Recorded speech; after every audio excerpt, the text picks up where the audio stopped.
Glória a Deus. O livro de Obadias, profeta Obadias, nos versículos 10 ao 17, nos lembra e traz ali a história de Esaú, o homem que vendeu a sua primogenitura.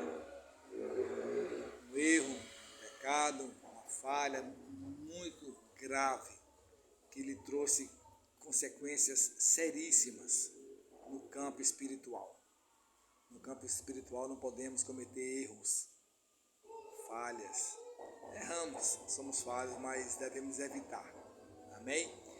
E do povo de Esaú, o povo de Edom, nascem os Edomitas. Os Edomitas, eles tinham uma relação difícil, uma relação complexa, nada amigável com o povo de Israel. E aí o Senhor, o Deus Criador, começa a intervir.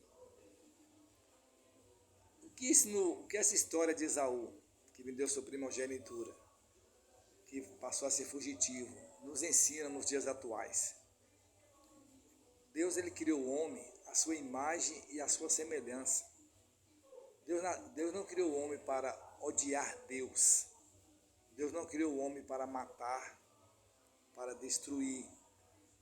Deus criou o homem para uma vida de paz, uma vida de amor.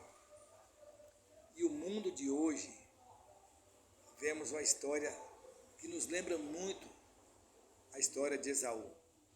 Um mundo de ódio, onde as pessoas não se amam mais, onde os valores são deixados de lado, onde valores foram perdidos.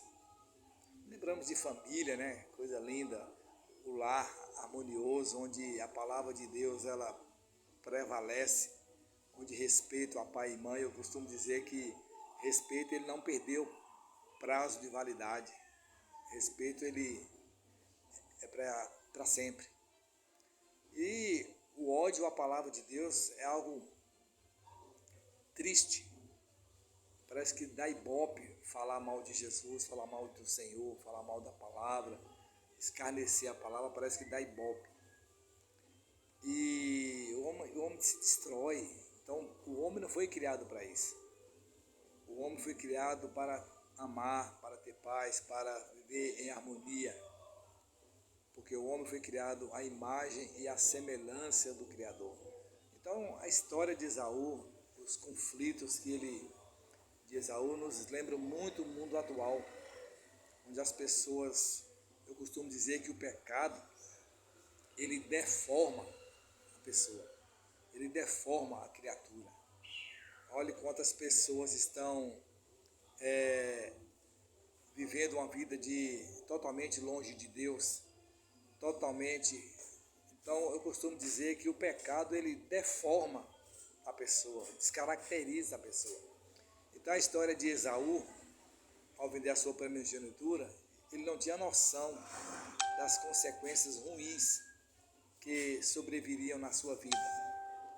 Então hoje nós vemos com muita preocupação como as pessoas têm se distanciado de Deus, como as pessoas têm se afastado do Criador, deformando-se interiormente e exteriormente, deixando o Criador de lado. Mas a palavra é que voltemos ao primeiro amor, que voltemos a amar, que voltemos à união, à unidade de Cristo Jesus, fazendo o que o Senhor deixou como mandamento ímpar, maravilhoso. Eu acho fantástico aquela passagem que diz que nós devemos amar a Deus sobre todas as coisas. É sobre tudo que é em nós, ame a Deus e ao próximo como a ti mesmo. Queremos o bem para nós, ninguém quer o mal para si mesmo. Então que devemos ter esse sentimento, assim como queremos o nosso bem, queremos o nosso melhor, que seja para o próximo. Amém? E essa história de Esaú é uma história muito, muito interessante, que vale a pena você buscar lá no livro de Obadias, a partir do versículo 10, história maravilhosa. Onde ele estava fazendo algo, Deus estava vendo. Ninguém esconde de Deus. Quer seja bem ou mal, ninguém esconde de Deus. Amém? Deus abençoe. Fique com essa palavra, porque nós somos imagem e semelhança do Criador. Fomos criados para amar a Deus, não odiar a Deus.